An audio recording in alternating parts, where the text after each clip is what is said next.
ጌታችን ኢየሱስ የፍቅሩ ጌታ እውነትን ሲሰብክ በአገልግሎት ቦታ ትምህርቱ አንዳንዶቹን ሲያሰናክላቸው ለደቀ መዛሙርቱ በጣም ከበዳቸው።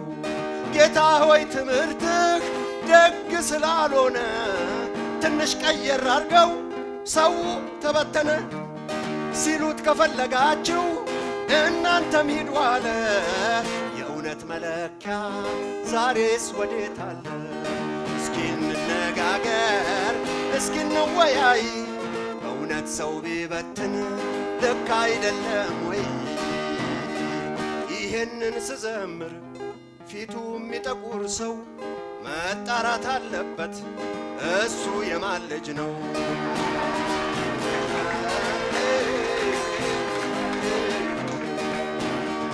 ጎሰኝነትና ተንኮል ሰርጎ ገብቶ ንግድ በእግዚአብሔር ቤት ገበያ ዘርግቶ ሳቅና ጨዋታ ቀልደኝነት ገኖ የስኬት መለኪያ የሰው ብዛት ብቻ ሆኖ ይህ አካሄዳችን ይመርመር የሚሉ ደግ አይናገሩ ዋናው ጽሕፈት ቤት አይምጡ ሲባሉ ደግ እነማን ናቸው? እስኪ እንወያይ። የእውነት መለኪያ መጽሐፉ ይታይ። እስኪ እንነጋገር፣ እስኪ እንወያይ። ደረሰኝ መጠየቅ ልክ አይደለም ወይ? እስኪ እንነጋገር፣ እስኪ እንወያይ። ዋናው ጽሕፈት ቤት ኦዲት ይደረጋል ወይ?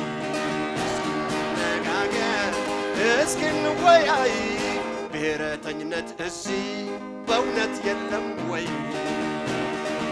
ጨዋ የለ፣ ባሪያ የለ፣ ኦሮሞ የለ፣ ሀዲያ የለ፣ አማራ የለ፣ አምባታ የለ። አንድ አድርጎናል በቀራንዮ መስቀል ላይ የዋለ። እስኪ እንነጋገር፣ እስኪ እንወያይ። ብሔረተኝነት እዚህ ይፈቀዳል ወይ?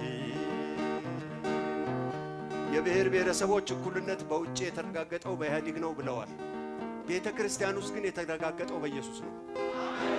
የበዓሉ ቀንም ሐዋርያት ሥራ ምዕራፍ 2 ላይ ነው የሚገኘው። በልዩ ልዩ ቋንቋ ተናገሩ አይደል? ጨዋ የለ፣ ባሪያ የለ፣ ሀዲያ የለ፣ ትግሬ የለ፣ አማራ የለ፣ ኦሮሞ የለ። እዚህ የተሰበሰበው ዓላማው አንድ ነው። ምክንያቱም ኢየሱስ ለእኛ መስቀል ላይ ስለዋለ። የቤተ ክርስቲያን ዓላማው አንድ ነው። የቃለ ሕይወትም ዓላማው አንድ ነው። ወንጌልን ለፍጥረት መስበክም ብቻ ነው። ከዚህ ውጪ ድብቅ አጀንዳ ያላችሁ ቸርቿን እንድትለቁ ትጠየቃላችሁ።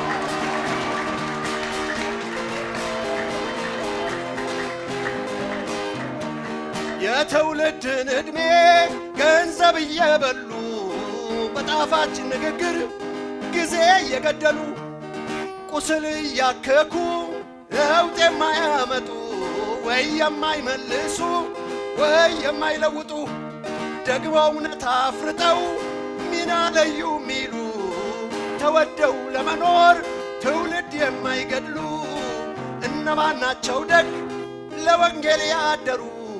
ስብሰባ እንቀመጥ ሁሉም ይመርመሩ። ጥሪ ያላቸው ይቀመጡ፣ ያልተጠሩ ይባረሩ። እግዚአብሔር ያክብር።